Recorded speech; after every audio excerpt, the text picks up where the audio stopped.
Yes. I hope you guys have a fun trip. That sounds like a plan. We go out there every summer, but not till July. Fair enough. It's gonna be like. Nice, nice. I love when it's cold and rainy. Okay, let's bring this up. All right. So yeah, so I'm trying to do this like thing at Kaiser the guy came in. All right, good morning. Biology. So yeah. How's everyone? I don't have any kids with me today, right? No cats. No kids. Lots of cats at home, but no kids here. They were like, "Can we come today?" I'm like, "No, you can't come every day. You have to wait till you're in college one day." But both of my kids were like, "Your students are so nice. Can I come to college?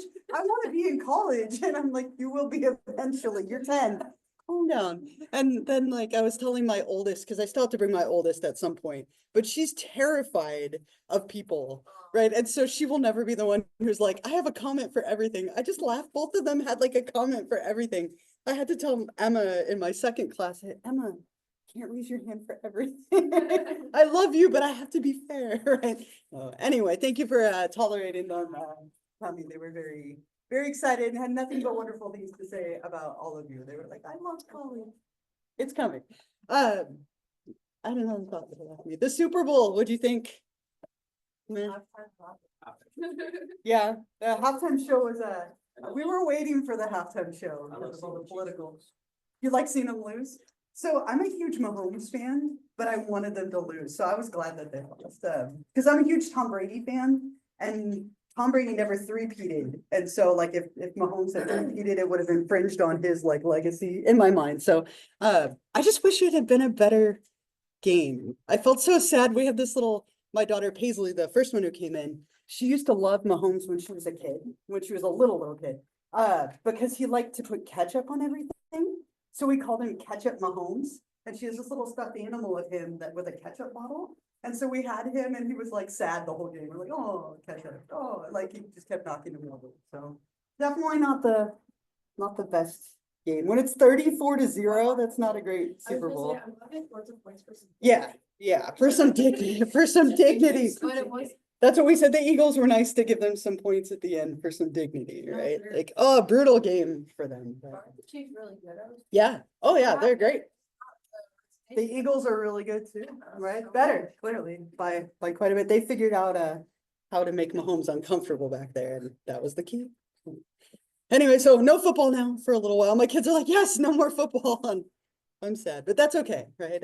We will keep moving anyway, and we'll get back into this. We did this one, but not the next one, right? If I remember correctly. So we started talking about these projective, not to flash you back to the poor Blivet that you had to draw, right? But we were talking about projective tests where you project kind of whatever's on your mind onto these tests that are kind of vague and ambiguous. And we talked about the TAT and we did this picture, but there's another one that's a little richer. Maybe it's good that I don't have kids with me for this one today because it is definitely a little more like rich in content, we'll say. So we looked at this one and some of the themes. I have another one that I want to show you. And just like last time, I want you to find a couple of people around you and what's happening in this picture. And there is definitely some like sexual content in this image. And it is a little more like controversial in a sense. But find a couple of people around you, come up with a story for this one. And if it has themes of murder and death, don't feel weird. That's really common with this one. But go ahead, find a few people, talk about it, and then we'll talk about it together. This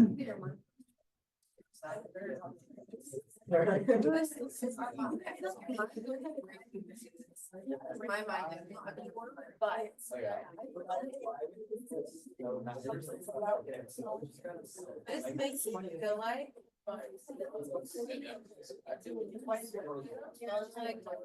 getting the vibe that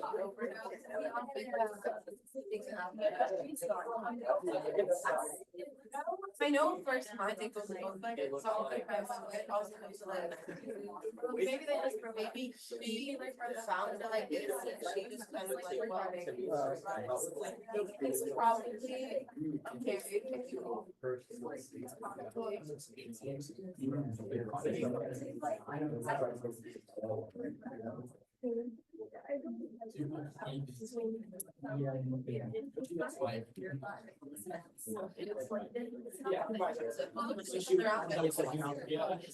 yeah. Books. I want to read the level kills me about it, so like what's happening. But I don't see much. It's so vague. It's the point of it. So like books, the chair, a lamp, or like built out.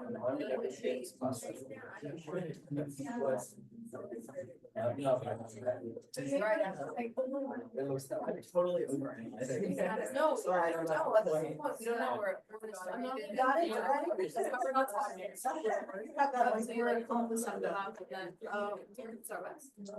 what do you think, let's talk about this one a little bit. So there's a lot of content in this picture, we'll say, we'll go with content, but what's happening here? What do you think? Again, no right or wrong, right? But what's going on in this picture? Nobody ever wants to start on this one, but yeah, thank you. She definitely looks dead. She does, right? I thought that the guy looked kind of guilty because he's like facing away from her, like on his face. Okay. Like something that resulted in her dying. Uh-huh. There's often like a theme of like he murdered her, right? That's not uncommon with this one at all. No one ever wants to say it because they don't want to, like appear that way. But yeah, there's something really unnatural about the way she's laying, right? Yeah.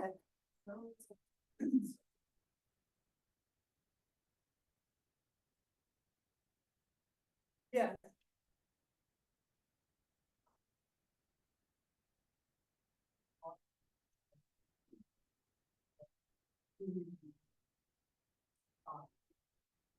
It seemed kind of like startled. Okay. Okay. Yeah, all right. Sounds good. Yeah, he definitely has like a work, like going to work kind of feel, like coming home from work kind of feel. Other thoughts? What else is going on? Here, anyone else have a different thought? Yeah. To me, they just had sex and then she's like all depressed after because he broke up with her. Oh, okay. Okay. Yeah. All right. Yeah, that's another common one, right? They had sex, maybe some regret, one night stand of like, oh, you looked better last night. Or I don't know. It's something like it's not even the last night. That one comes off the part too. Yeah. And like the uncomfortable part is that why is she laying in bed kind of like at a weird angle, like her back is pushed up, Yeah. but he is fully clothed and not just like fully clothed, like his shirt is tucked in, he's got a belt on, his tie is straight, and everything else in the room seems relatively neat. Mhm. And it's just a bit uncomfy. Why is she laying like that? And he looks so put together, like his hair Yeah. isn't even messed up at all. Okay. Yeah. Okay. Yeah. I thought maybe like you walked in and saw like she overdosed or something. Mhm. It was just laying Yeah. very unnatural, but also like she's not controlling it. She looks very loose. Like either she's unconscious for some reason, like she's really knocked out from sleep, or from drugs. Yeah, and that's another common one, like he walked in and found her, Yeah. like that's something with like an overdose or maybe even suicide. Yeah. That's one that comes up sometimes, yeah. That's very unnatural. It's Yeah, like, feels like they're almost two separate things. Like okay, the idea that he's walking in on this, because he feels very separate from the scene. Like, sure, the lady and the rest of the room looks as like one, and then he's like the separate entity within the picture. okay, So I feel like it's definitely a case of she's done something that I don't know, but he's walked in on whatever she was doing. okay, great. Any other thoughts? Anything else? Yeah, I think what comment you made about him being a separate entity kind of makes me feel like it's possibly a memory he's living through as an adult that he possibly had in the past. Because he looks too out of the scene, like, He does kind of, huh? he looks like he's like an adult going to work, like us, who I mentioned. But now he's like in a scene that he doesn't want to remember, he can't bear to remember, look at it. Okay, Like maybe his mother, like maybe he found his way with Tasha's dad, like I don't know, he did read the plot, but. okay. Yeah, a lot of, in this one, we get a lot of themes of like death. Like there's something very unnatural about the way she's laying. There's definitely some sexuality in here. Odd that it's a single bed, right? And that might be a little bit, because these are dated, right? That might have something to do with that. So let me give you an example of how like themes can emerge, right? So let's go back here. So this is somebody who is like older, told their daughter or like granddaughter that they're tired of living and like thinking about ending their life. And then you get to this one and it's like, oh, the dad walked in and found his daughter dead. She had committed suicide. You have like two themes of like somebody talking about like ending their life and suicidality or like regret. If somebody looks at this one, let me give you an like example of an atypical response. So they ignore the sexuality in this. Right, there's clearly like some nudity on purpose. And so let's say they say something like, his eyes are tired from reading the books last night on the table. Okay, so completely ignoring like her presence and looking only at like one little detail. Like that'd be kind of like an abnormal response. So things like that sometimes are like red flags. What happens with these is you give somebody a bunch of them. And sometimes people are just really creative. Like you can look at this and come up with like a really fun, cool story. And so you have to kind of tease out creativity versus themes that might be emerging. The idea is that somebody might slowly kind of put little themes into these that's of stuff that's going on in their life. So that's where the clinician has to kind of pick apart like what's creative and storytelling versus like authentic, which can be a little tricky to do. But when you give people 30, 40, 50 of these and they have to come up with stories over and over and over again, people tend to put things in their life into the stories. It happens pretty frequently. So these ones are used, but the more common one that I'm sure you've all heard of, the Rorschach ink blot test, is another common like projective test. This one's probably the more frequently used of the two, named after a man named Herman Rorschach, who developed this back in the 1920s. Really simple design. He took some ink, dropped it on a piece of paper, folded it in half to create a mirror image. And after they dried, he would show them to people and say, tell me what you see. Now they've been standardized at this point. There's like printed cards that are all the same. So you can give it out in a very like standardized way. But what you do is you show these to people and you ask them to tell you everything that they see. And again, you're looking for themes that might emerge. You're looking for patterns. Do they focus on the whole image or little bits of the image? Do they focus on the white or the black, right? Some of them are colored as well. And then typically we're looking for themes, right? These ones are a little bit harder sometimes to have people put meaningful themes into rather than the stories, but we still do it anyway. And you would never use this alone.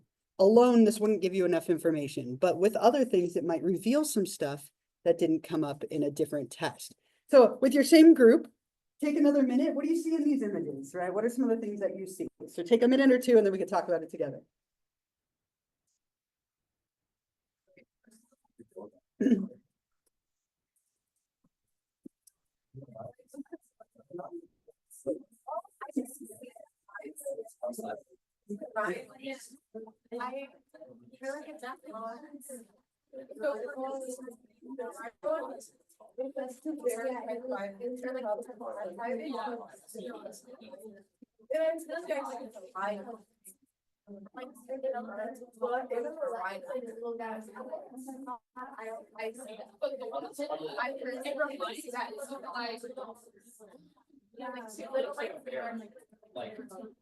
Something like this. I also yeah, I don't know, like all of the tall. That's what it reminds me of. Yeah.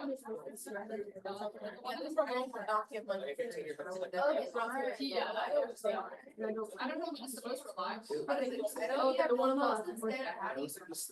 We analyze that there is all immediately. I Here's So I guess if they say main, they're like, oh, this may be the stuff that the stuff that's in that like. on the left side of the is on Jackie, like, the right side of it is very sensitive. Towards the bottom is Jackie. Common kind of. And it's selfish. I think It's like, yeah. Okay. Right, Yeah. it's like two rounds. It's very interesting to see children explaining sex. Sometimes children who are very like. You know, like masculine, like here you're and they. It's Or like if you ask a child who has like the murder. I kind of see rather See? this one they were saying. Children are put in places to not go out. Why? They need to. Yeah, it's watching. They're already more. Wait, what are you talking about right now? Children have like the parent like. Murder. I can do without worrying about genetics, like. It's like that prone to more, yeah. Yeah, like if their parents. Like a common disorder. All right, so, what do we see here, right? Anyone wanna share, like, what are some of the things that you see in the pictures, right? Anyone, have anything that pops up? Yeah. So I'm not gonna lie, on the left side, I don't really see anything. Yeah. However, I don't like that they are typically supposed to be symmetrical, but they're Mhm. not symmetrical. Yeah. The left side of it is more jagged towards the top, and the right side of it is more soft. Unless you get towards the bottom where it is a bit more jagged on the right side, Yeah, but on the left side, it gains a bit more of the softness that it has in the top right. Interesting. I just don't like that they're typically, like stereotypically symmetrical. Mhm. It's just not, and it slightly bothers me. Okay, right, and that interestingly could say a little bit about your personality, right? Yeah, they're supposed to be symmetrical, but they're not perfect, right? I would agree, yeah. On the right. Yo, totally. It looks like two people high-fiving each other, right? I see a white spinny, like a top in the middle, like in the white, the void in the middle looks like a spinning top. That's the Yeah. first thing that I see. And then two somethings high-fiving. I'm not sure what they are. Two cubs. I heard two bunnies, two cubs. Anyone else? What else do you see? Anything else in either of them? Yeah. In which one? Oh, the right one. Okay, in the middle, right where I saw spinning top. Yeah, UFO kind of looks that way. Anyone else? Other stuff? Yeah, The thing on the left kind of looks like a man with a beard. okay. Right. It's Travis Kelce and he's upset. No, I'm just kidding. Right, all right, yeah. Anything else? Yeah, It's like a moth on the left. yeah, right. That happens a lot. A lot of people will see this as like a mask or a moth or some kind of like pelvic bone, like kind of thing sometimes comes up. Two things, some things, high-fiving is really common on the right. One more for you, last one. A couple of these are color. This is one of the colorful ones that there are. So take another minute, last one here. What do you see in this picture?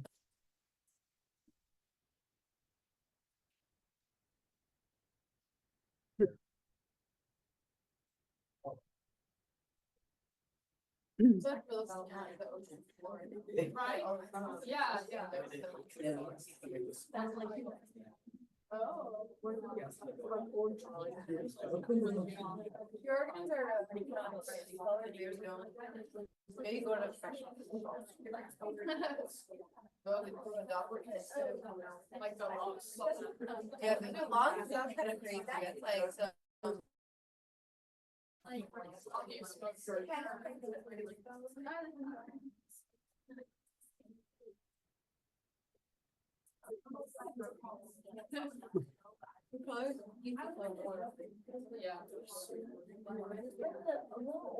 Yeah. But it's not, is that what there's some like. Just the minors, one is more slanted, one's not, like, yeah. But also, it's like, I was what to do. Yeah. It's just kind of like shape. I feel like I'm looking at the car, the respiratory system. All right, what do you think? What do you, anyone have like a feeling or like something that you see or bits of things that you see in this one? What do we got here? Yeah. I mean, I think the best thing that I saw, I looked at it was kind of like the ocean. Yeah. Kind of like two seahorses, like Yeah. flew around it, other creatures like some seaweed. It also kind of reminds me of like when I was dissecting like a brain or something in like human anatomy, like when you do that dissection. Okay. Like the top. I don't know, it kind of reminded me of that, or like Sure. something around that. Something with a layer of it, an underwater scene is really a very common one. Yeah. It kind of has that feel to it a little bit, yeah. It looks like that one scene from Okay. Like that. Okay, okay, It looks like they're going to the like, all right, yeah, it's got a bug, like a bunch of like bug or like underwater kind of thing. I don't know, other people, anything else? Anything else you see here? I always feel like those kind of look like lungs, like the pink, sometimes they look like lungs. So this one to me is really interesting. Some of them I think are a little easier to come up with like items that you see than others. But this one for me has changed over time. So for a lot of years, I saw like a scene from Aliens, right? Like I love the Aliens movies. I feel like that's the queen at the top, like the queen alien. I just watched like all of the alien movies in a row, so that came to mind.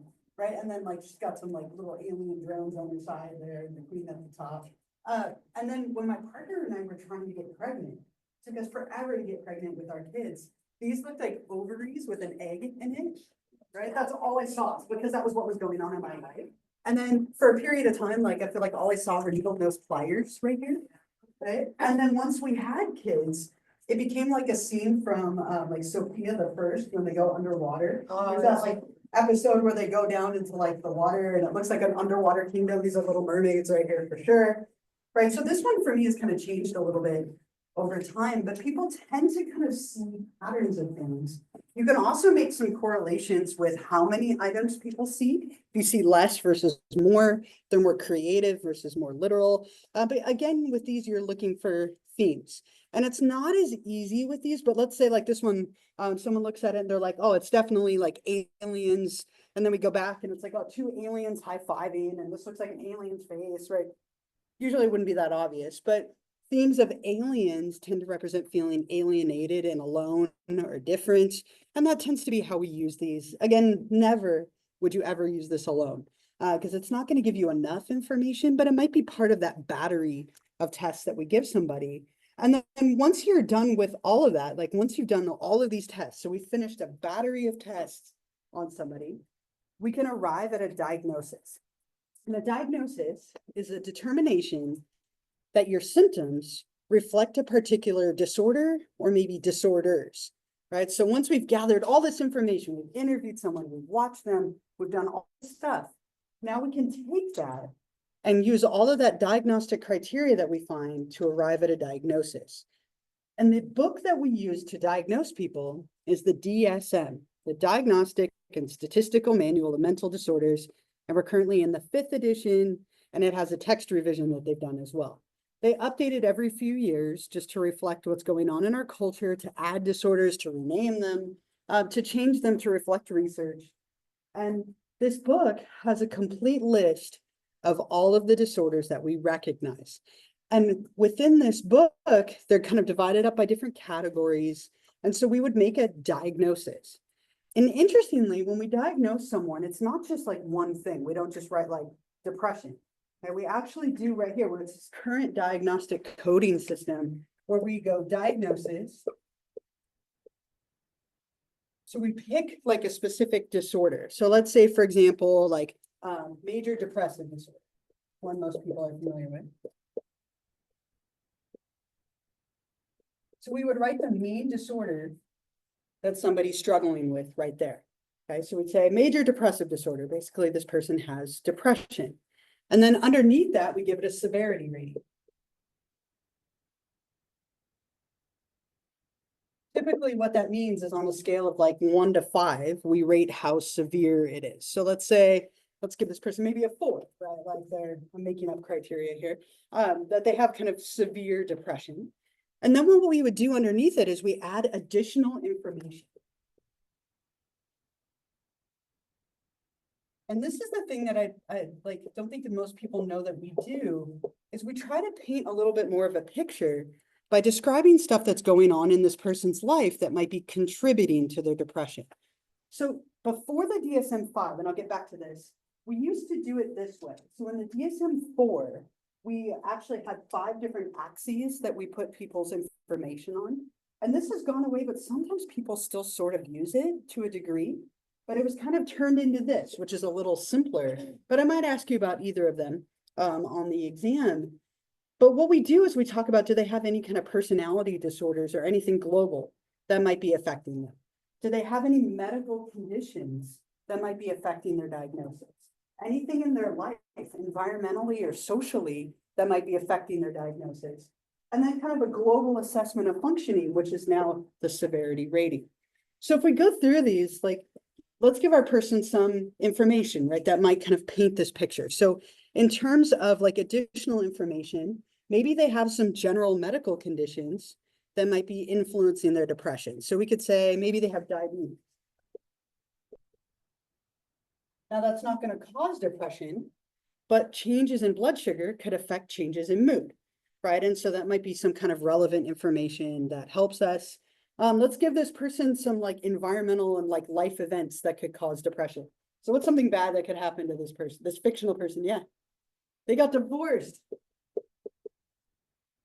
More. What else? There was another hand. What else would we give this person? Yeah. Oh, so sad. This is getting awful here. Mom died. One more? Yeah. They lost their job.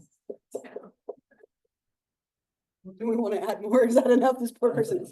Let's change this to, let's change it to a 5 now. No, I'm just kidding. Right. No, I'm just kidding. But so what the idea here is we're painting a picture, right? So this person has a medical condition that could exacerbate their depression. They have some awful life events, right, that could have easily influenced their depression. And so when you paint this, what we call a clinical picture, it's important that you include all this information. Right? This person has depression, but what are other things that could be shaping and influencing it? And the thing about a diagnosis is it's not static. We tend to think like, oh, we diagnose you, that's what you have, and it stays. Diagnoses can change. So let's say you meet with someone for like 6 months and they think you have depression, and then all of a sudden you have a manic episode, your diagnosis might change to bipolar disorder, right? So you can have your diagnoses be something that do change. But typically we try and create like a clinical picture, and that's how we used to do it. We broke it up into separate categories. This one's much neater, but that one is still sometimes used. So I might ask you on the exam, like what is on each axis, or this one, I might ask you either one. So just make sure you know both of them. Any like questions or thoughts or comments, anything here? Yes, this one is, yeah. This is the DSM-5. Yeah. Oh, okay. And then DSM-4 is the access. Yeah, so this was 4 and earlier, and then this is the way we do it now, which is a little cleaner and neater. But it basically absorbed that into a different format. Yeah. Did you have a? Oh, no, Oh. we're not. No, you're okay. Any other thoughts, questions, anything here?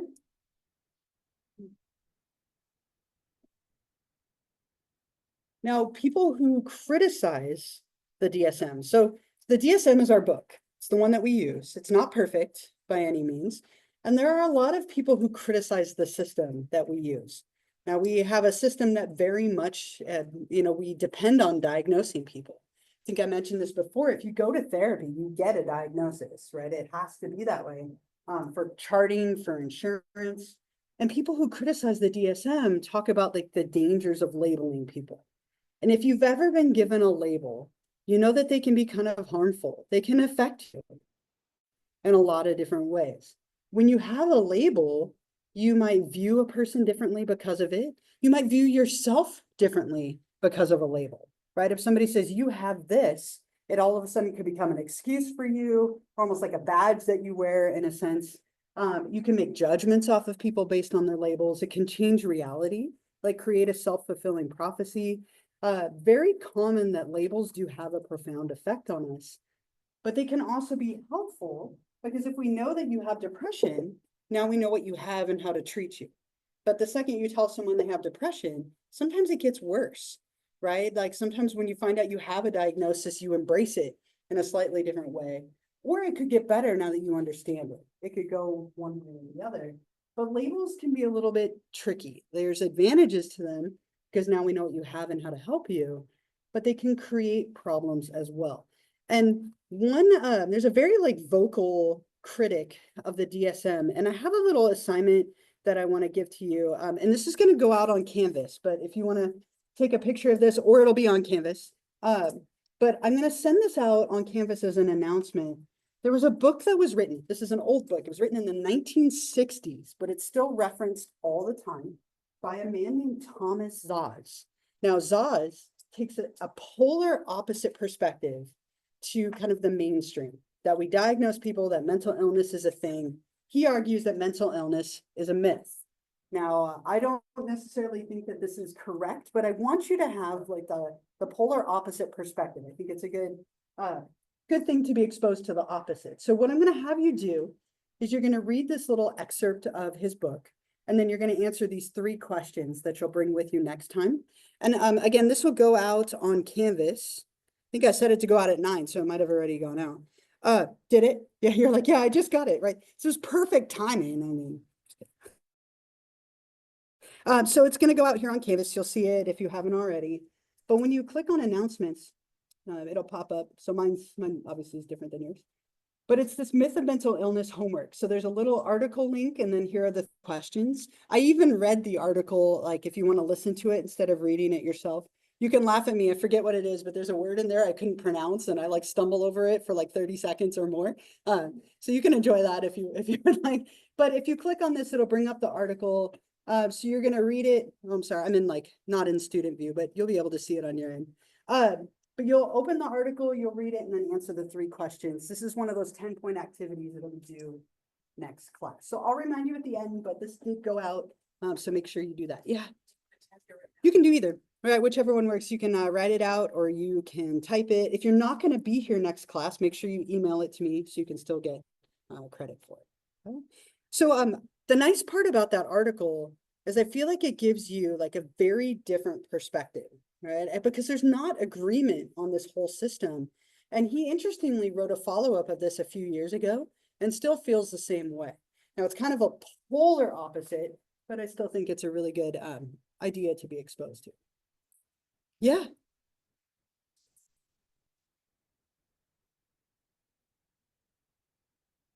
Does anyone else have that issue? I'll check it. It won't let me check it. I have to go to like your view to do that, but I can check it after. And Canvas has been having so many issues. Yeah, and our Wi-Fi here is awful too. So I'll check it though. Thank you. And if it still doesn't open, let me know and I'll repost it. So once we have decided on a diagnosis, then we tend to go from there and we start talking about treatment. We look at the person's like disorder, their background, and we try and figure out how we're going to help them. And that's what we'll do as we go through the disorders, which we get to start in a minute. Thankfully, we're almost there. Once we have a diagnosis, then we can say, okay, well, you have major depression. So what are some treatments that tend to be helpful for depression? And let's implement those. And let's look at the person and what they would prefer and what might help them. And in general, what we see is that therapy does tend to be helpful for people, right? Like most of the time therapy is helpful as long as people have access to the therapy that they need. And this is a big if. Like therapy is tricky, and that not everybody has access to the number of sessions they might need to get better, right? For insurance purposes, or maybe you can't afford it. People who have milder problems and who are motivated to change tend to do better than people who aren't motivated and have more severe issues, especially if you don't have access to the therapy that you need. And certain type of therapy are better for certain types of problems. And that's something we'll talk about throughout all the disorders, that certain types of therapy work best, right? And so we try to start with those, and then we be flexible depending on the needs and preferences of the client. All right. And then again, don't forget about the homework. I'll remind you at the end. And if it still doesn't open for anyone, again, please let me. All right. Any last like thoughts, comments, questions, anything else? Anything else here? Yeah. It's not opening. Yeah. I'll double check it. It wouldn't let me open it, but then it also kicked me out. So I will double check it after. Thank you for letting me know. And if for some reason it won't open, I'll fix it. Yeah. This one? Yes. Yeah. Anything else from this chapter? Anything at all? Okay, so while you're finishing that up, so we have, at this point, right, we've looked at how do we view abnormality in the past, right? How do we decide what's normal and abnormal? We looked at all the different models of abnormality. And then we talked about how do we diagnose and gather information, paint a clinical picture. And then where we get to go from here is we'll talk about all the different disorders that we could diagnose somebody with. Now, we won't cover all of them. There are a ton, but we'll cover the major ones in each category. And they're divided up by category. So we're going to start with chapter 4, and we'll look at all the different disorders that are big. You're excited? Look, we get to get anxious today. Oddly excited to have anxiety disorders today. But we get to finally talk about the disorders, which are, again, the focus of the class. Now that we've set the stage, we can get into the disorders. Yeah.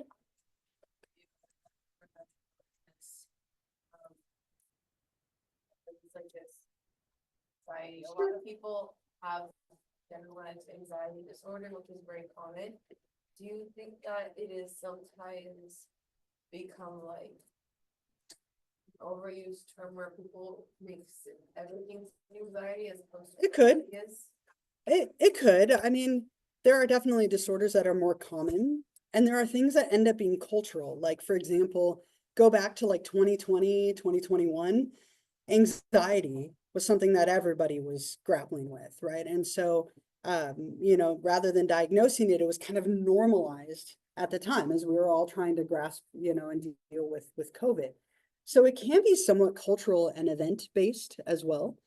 But we do have a tendency, I think, we always swing one way or the other. And I think for a lot of years we underdiagnosed. And I think we're kind of in a phase where we're maybe overdiagnosing, and then we'll find a middle ground. And that happens with everything. There's always like, we go from one end to the other, and then we usually settle somewhere in the middle. Yeah, so it can be that way for sure. All right, anxiety. So we'll look at some of the common disorders here. Generalized anxiety, phobias, panic disorder, OCD, and then there's a bunch of like smaller related ones. But when we're talking about anxiety, and I hope I don't offend anyone with a picture, but I thought it was funny, right? Did I blow the candle out? I think I did. Okay. Anxiety versus anxiety disorders. These are different things, okay? Every single person experiences anxiety. Everybody. Anxiety is normal. It's adaptive. It's appropriate and identifiable. Okay, so when you have anxiety about something that is identifiable and appropriate and it goes away with time, that's not a disorder. That's not abnormal. Okay? I will share with you that before the first night of class, before the first day of class, so like a couple of weeks ago, okay, I don't sleep like at all. I stay up all night. I'm nervous. I don't know what's going to happen, right? Like, will the projector work? Will my pants fall off? Will some, like, how many people will be in here? Right? Like, will I mispronounce a bunch of names? Will I start coughing? Like, I go on and on and on all night. Right? Didn't help that this semester, like the second class, the power went out halfway through the second class, and we didn't have class the whole rest of the week, right? Weird start to the semester. But that's like normal anxiety. Now, if I was doing that every single night before class, 3-4 weeks into the semester, I would say that I maybe have gone from like normal anxiety to an anxiety disorder. Okay, but it went away for the most part, right? After that first week passed. Now, every single one of us has that kind of anxiety. It's identifiable, it's appropriate. You get on a plane, normal to be a little bit anxious, right? If you have to do a performance in front of other people, normal to be a little anxious. But when it persists and it's extreme, unrealistic, or debilitating, that's when we call it a disorder. So with disorders, it has to affect your life in some way. It has to cause you issues. Think of those 5 Ds that we talked about. And with every disorder, there are 2 criteria that are common to every single disorder. And I'm going to mention them once, and then I won't write them again, just so we don't have to do it with every single one. So any disorder that you diagnose has to, 1, cause clinically significant distress or impairment.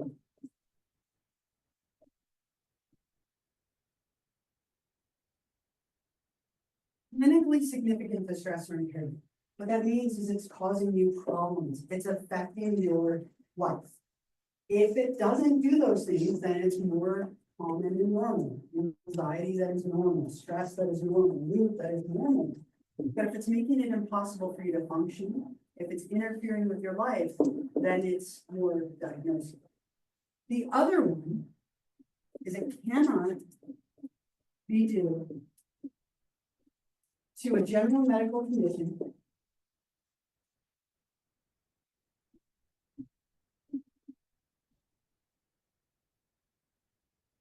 or the use of a substance.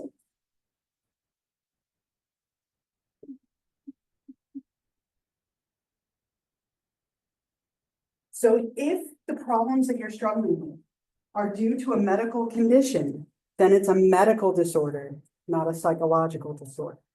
If it's due to the use of a drug, then it's a drug-induced disorder, not a psychological disorder. Okay, so it gets a little messy sometimes, but if you have mood swings that are a result of blood sugar issues, that is a blood sugar issue, not a psychological disorder.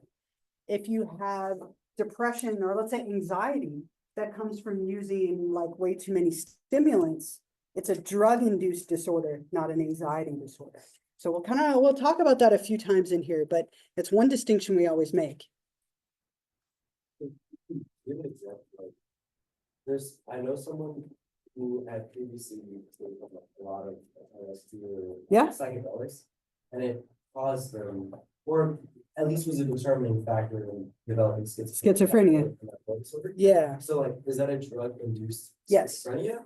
Or is there like possible underlying factors that just came out because they took drugs? Isn't that the like $1 million question right there, right? Like, it's hard to say, but if you went in and you didn't have the schizophrenia before you used the drugs caused the schizophrenia to come to the surface, then we would say you have drug-induced schizophrenia.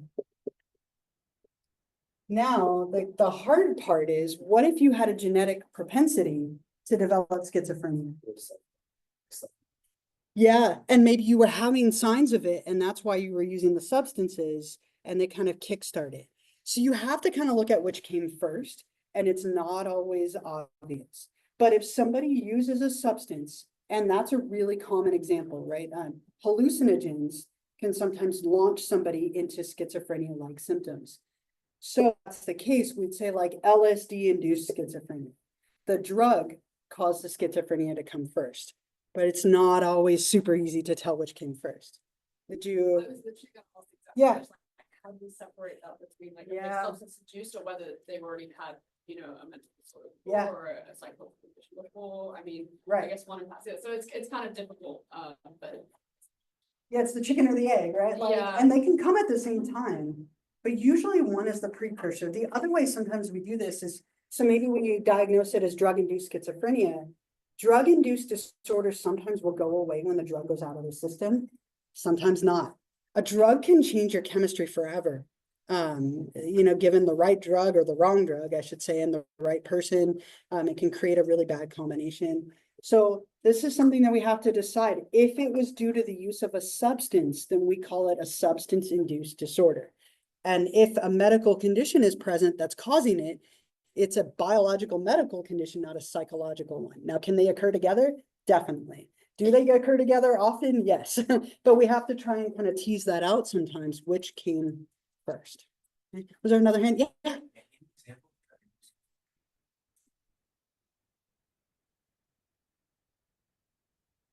It depends. So sometimes people will have like a drug-induced psychotic break, where they've lost contact with reality. And then sometimes, if they're lucky, when the drug goes out of their system, the symptoms go away. Now that makes it pretty easy and obvious in that sense. But what can happen is that could be the stressor that causes them to switch into schizophrenia. In which case, if they have schizophrenia at that point, we would treat it kind of like we would normally treat schizophrenia. But it might be, and that one specifically, this one, is very like medication based. And so this one, it kind of would be the same. But some other disorders, it might be a little bit different, like depression or anxiety, for example. Was that right?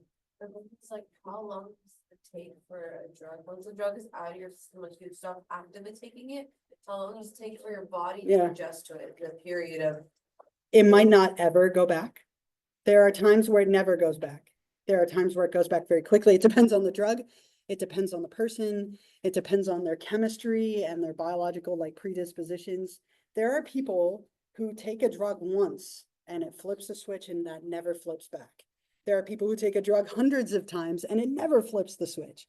So our chemistry is so wild that way. Everybody can tolerate different things. Everyone reacts differently to different substances. So sadly, there's no like easy answer to that. So it can really depend. It's kind of like, let's say if you have a group of people who are smoking and some stopped smoking in the beginning, in the earlier stage of their life, and some have continued, but the ones who continued never got like cancer, diseases, and they just had like poor lung health, but they Sure. never developed it, compared to some who like smoked one cigarette, and then after that, they had awful conditions, sent to the hospital, like some Yeah. people spend their whole life doing that, but they don't. And then there are people who never smoke and get lung Yeah. cancer, right? And so it's so complicated, right? And often unfair, you know, like it's so tricky when it comes to our chemistry. Everybody's so different. On a very like simple, easy example, I can't drink caffeine after like 2 in the afternoon and sleep at night. Like if I have a cup of coffee at like 2 or 3 in the afternoon, I am up for the evening. Like midnight, I'll be like, I still can't sleep. Like I'm up. My partner could drink a cup of coffee in bed at 10 p.m. and like fall asleep holding it. Like we are just different. Like we respond very differently to something as benign as caffeine, right? I can't take cough medicine. If I take NyQuil, I sleepwalk and I don't know where I am. I've learned this about myself because I like wander the house. So I don't take NyQuil anymore. Like my partner can down like half a bottle of NyQuil and is like, I'm fine. You know, like, so just something like as simple as caffeine, NyQuil, like little substances, even stuff like Tylenol, everybody reacts differently to it, which is what makes it so tricky to treat people and treat them properly.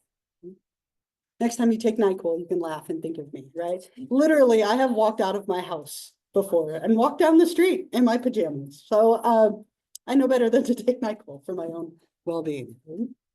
Things you didn't need to know, right?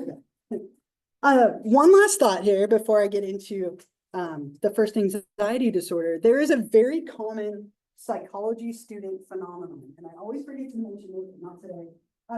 As we go through these, if you're like, I have that disorder, then we get to the next one, and you're like, I have that one too. And then at the end of this unit, you're like, I have 19 anxiety disorders, right?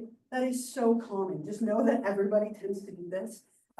Psychology students, we always think that we have everything that we're covering, but you probably have little elements of every single disorder. We all do, but only when it causes clinically significant distress and impairment, and you meet all the criteria, is it actually diagnosable. So just know that we all have little bits of each one of these. And if you think that you have it as we go through, look it up, look at the criteria more closely. You probably don't. You probably don't have all of them. You can have 2 or 3 or sometimes 4 disorders. It's not common, but you can. But I guarantee you don't have all of them. Okay? So just keep that in the back of your mind if you think you have them as we go through. So the first one that we'll talk about, generalized anxiety disorder, GAD, sometimes abbreviated as. Somebody who has this has prolonged, vague, but intense fears attached to nothing in particular. You are anxious about everything, which is why it's called a generalized anxiety. Instead of being anxious about one thing, it's about everything in general. And you can almost say about nothing. Like this person is laying here, please don't let the ceiling fall on my head at night. Please don't let my pen run out of ink. What if the power goes out right now? What if this, that? You're what ifing constantly, right? And you just have anxiety about everything and maybe even nothing in particular. Very, very common, right? So with this one, again, it's like a lot of like vague but intense fears and anxiety about stuff in your life. I have an example of this. I'll play for you and then we'll come back to this. It's from a movie, catastrophize everything. It's not specific to one event, which is why it's called generalized anxiety. So if it were specific to just one thing, it's more of like a phobia, which we'll get to next. But with this, right, it's prolonged and vague. And so with every single disorder, there's typically like a period of time that you have to have it for, and then a certain number of symptoms you have to have in order to be diagnosed. So with this one, you have anxiety and worry about like a variety of things. It's very general. has to last for at least 6 months. And you have to have 3 or more of like a whole bunch of different symptoms. So let's list some of these out. You have a lot of like restlessness. Or you're like on edge. Hard to relax when you have a lot of anxiety, right? It makes it really challenging to just relax and kind of be, right? So you're restless, you're on edge. You tire easily. Right? Because all of your energy is going toward your anxiety, you're exhausted, right? You tend to be tired all of the time. You have poor concentration.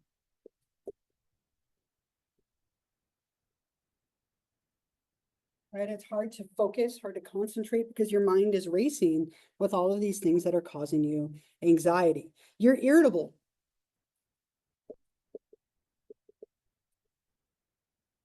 Right? You tend to be kind of on edge and irritable and cranky because everything is draining you and taking up a lot of your energy. You have a lot of muscle aches and soreness. When we're stressed or anxious, we tend to clench our muscles. And so you get a lot of like muscle aches and soreness. You might have neck problems or jaw related problems that can cause headaches and so on. You have a hard time sleeping.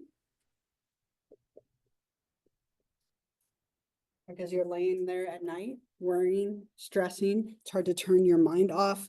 I think those are some of the big ones. And again, they have to cause clinically significant distress and impairment, and it can't be due to the use of a substance. So if somebody has 3 or more of these lasting for at least 6 months, and it's about a bunch of different things, we would diagnose them with generalized anxiety disorder. Yeah.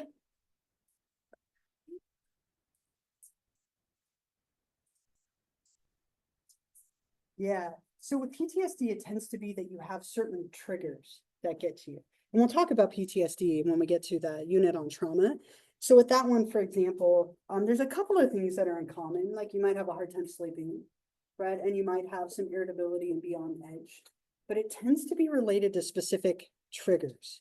So with PTSD, let's say, for example, like the stereotype is somebody who was in combat. And so a loud sound causes them to panic. So it's isolated to like a loud sound is the trigger, not everything. This is everything, right? So it tends to be more that they have triggers that remind them of a traumatic event and they respond to those triggers, but it's kind of specific to that. Now it can affect you kind of globally, but this is somebody who doesn't have a trigger. It's just everything is making them anxious and nervous. They're kind of neurotic in a way. It's like they can't ever calm down, which you might see in someone with PTSD, but it tends to be very trigger-based, trauma-based. I had this, that's not a sin either. You must have worried yourself to death. Again, just constantly worrying. Yeah.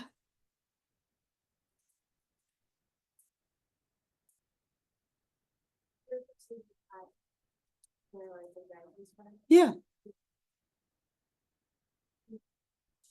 Mhm.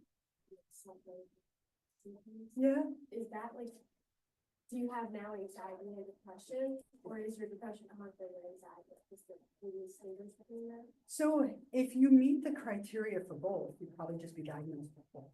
So let's say you have generalized anxiety. And as a result of having all of this, right, it starts to lead to depression, right? If I understand correctly, then what you might do is diagnose somebody with this and depression. And then you would treat both of them together. And it might be once you lessen the symptoms of this, the depression also goes away. Or if you lessen the depression, you're more able to deal with this. But a lot of people have 2 diagnoses. It's not uncommon, as sometimes things can kind of cluster together. Yeah, so it could cause you to have some depression, and then you might have both diagnosed. Anyone have people in your life who kind of are like this, just like always on edge, always every little thing? Yeah, not in any stories or comments or anything. Yeah, too many stories. Yeah. I've been in foster care for a long time, but basically one of my foster parents, she was diagnosed, but she stopped treatment and therapy, but continued in foster placement. Okay. And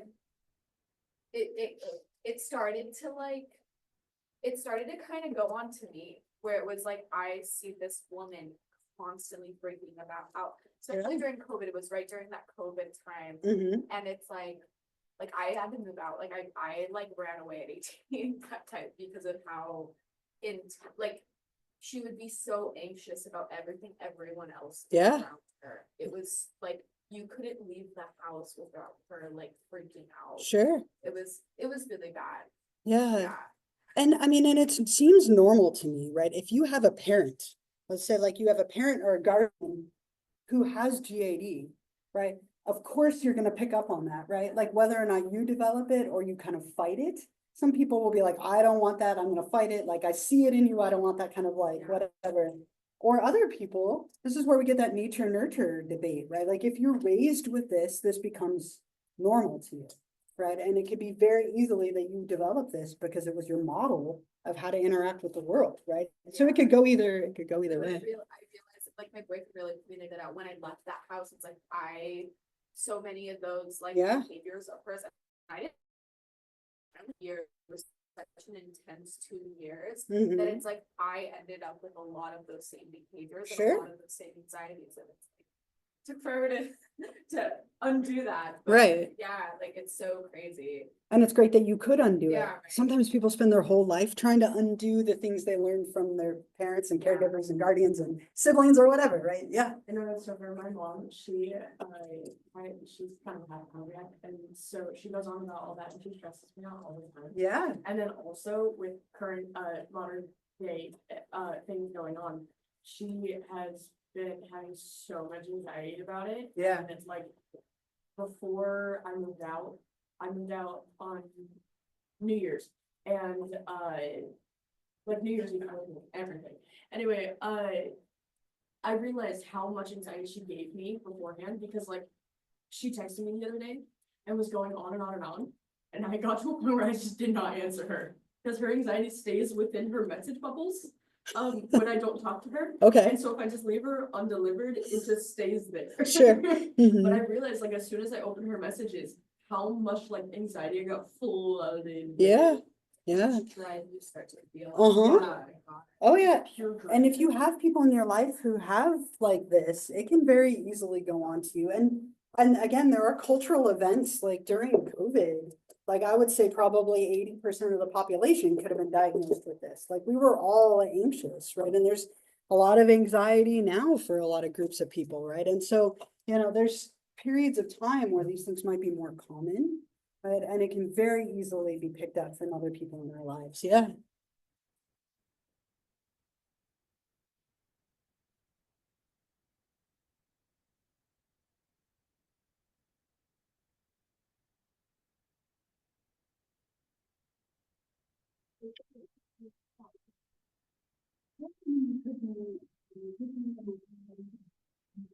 That happens a lot when people think, like somebody diagnoses you like, no, right, no, I don't have that, and you kind of fight it.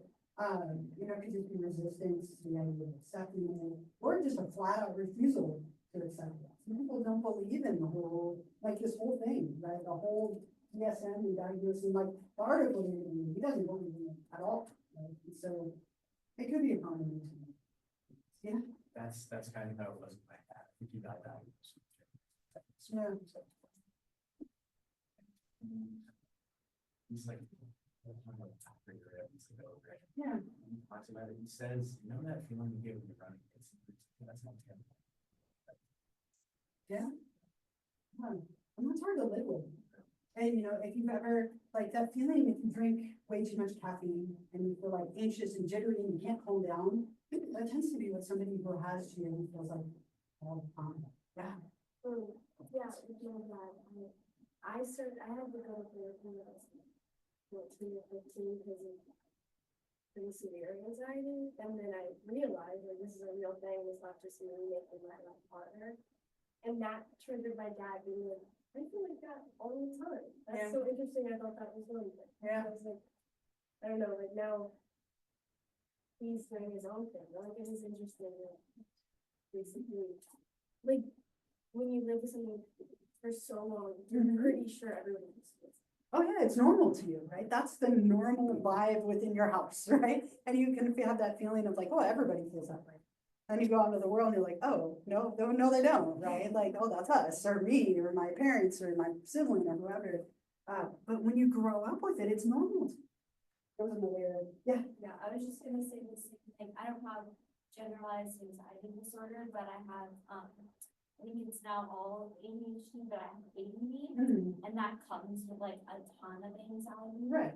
And, but I used to think that was normal, like just like trying to lay in bed and like Yeah. making up all these like scenarios in my head, like freaking out myself into like panic attacks, like trying, like thinking about like literally nothing. I like, I just used to Nothing, think it was like, everything, I right? used to think it was normal. I was like, no, like everybody does this. Yeah. But they don't, right? No. Yeah, but if that's your experience, you don't know any different, Yeah, right? That exactly. feels like everybody's reality, yeah. That is, I have a feeling, and I thought that You have, was. I'm sorry, say I that have a feeling too. okay. And so I thought that was generally normal until I went to see it, and it was just so good that I like, don't stress out about food every single day. So it's just. Yeah, right, sometimes we don't know beyond our experience, right? It's really wild when you see a bigger picture. You know, oh, that's just me, or that's just my family, but sometimes there's also that clarity that comes with it, of like, okay, now I know what it is. So then I can treat it, right? Which is where the one advantage of labels does come in. So, some causes of GAD, one of them, so where these models come back into play. With each disorder, we'll look at like a model or two that explain it best. So from a cognitive perspective, GAD is caused by irrational assumptions about the world. Okay, your thinking patterns, your worrying patterns. People do something with GAD called meta worrying. You worry about the fact that you're worrying, which causes more worry, and you worry that you're worrying, and you just go round and round and round till you worry yourself. Okay, and so we worry about everything. You have inaccurate and inappropriate beliefs about everything. Okay, and so it's a lot of like changing the way that you view the world. Okay, so if you're sitting here right now worrying about like, what if. Okay, let's make a list of all the what ifs. That might take a while, so let's make a list. And then let's go through each one of them and talk about like realistically, what would you do? Or what's the worst case scenario? Right, like if the power went out right now, okay, that's awkward and it happens, and we move on. You run out of ink in your pen or lead in your pencil, you can grab another pen or pencil or ask somebody next to you. It's like you go through each little thing and you try and change your view of it. And now this can take forever, right? Because there's constantly a list, right? It's not one thing, so your list is long. But you go through and do something called rational emotive therapy. And I love that this guy is smiling. This is Albert Ellis. He's the guy who coined this. He looks like he's smiling. He's like a really antagonistic guy. He would literally be like, that's stupid. Like, how could you possibly think that? And like almost shame you out of your thoughts. We have mellowed that over time to like, let's check the facts. So that's a common phrase. Let's check the facts. Okay, what are the facts of this situation versus your interpretations of those facts, right? And how can we use the facts of the situation to rein in your anxiety? So from a cognitive perspective, we have to change the way that you think about the world in order to make the anxiety less. The other thing that we can do, wrong things here. The other thing we can do is look at biology. Sometimes people who have GAD and anxiety disorders have some issues with neurotransmitters that are causing them to feel anxious. So these can be somewhat genetic, right? So there's a genetic element, but there's a neurotransmitter called GABA that tends to play a big role in anxiety. When people are off in their concentration of GABA, they have low levels of GABA, right? Then we might have to give them some kind of treatment to change the GABA concentration to make them feel better. One way we can do that is with medications called benzodiazepines.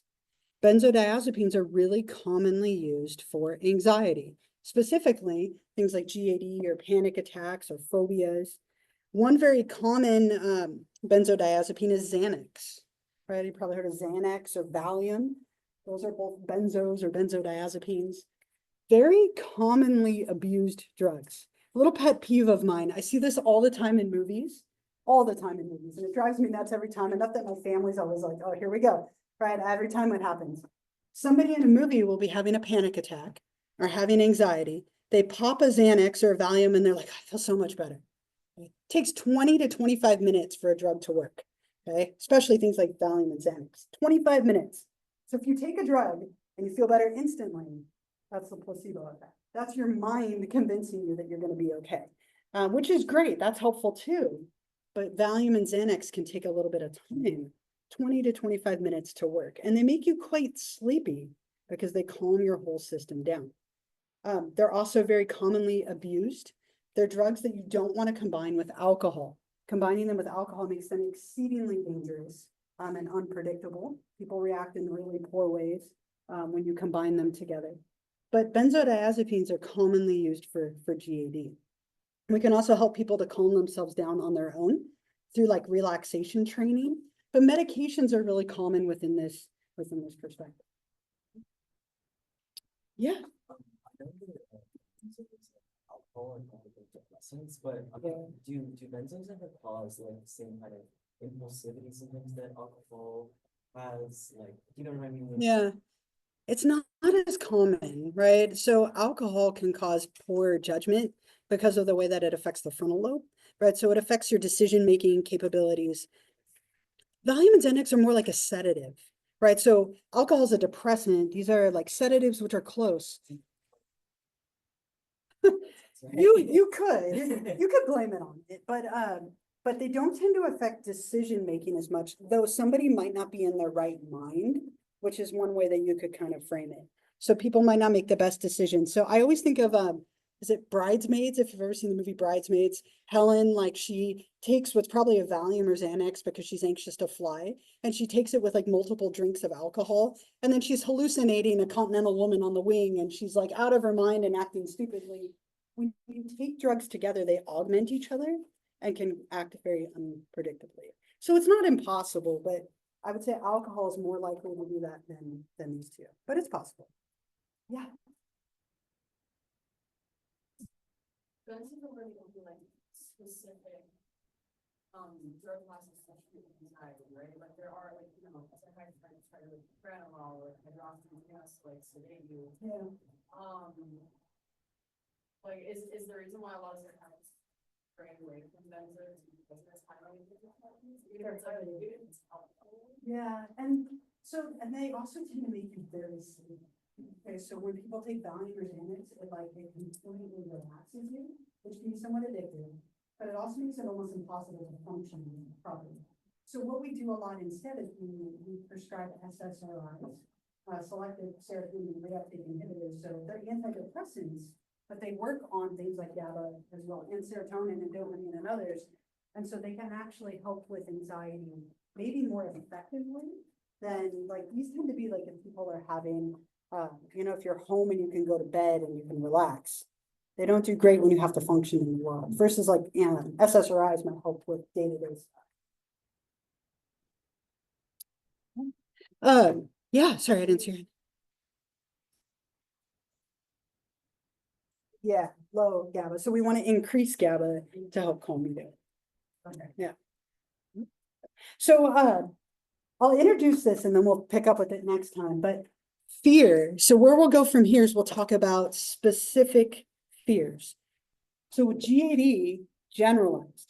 Where we'll go next are specific phobias, things that you are afraid of in a very strong way. So I challenge you between, and if you have one, you don't need to think much about it. But between now and when I see you next, if you have any phobias, if you're willing to share, we can talk about that next time. I have two, which I will share with you next time. You can just live in suspense of what they might be, but I will share next time.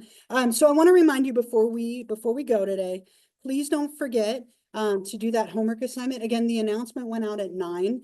I will double check the link and make sure it works for you. If it doesn't, then I'll fix it. But write these out or type them out. Either is fine, but bring it with you next time. We'll discuss it really quickly and then we'll move on. But don't forget to do this. This is one of those 10 points activities. Okay. So I'll leave this up as we end and I will see you all on Wednesday. This.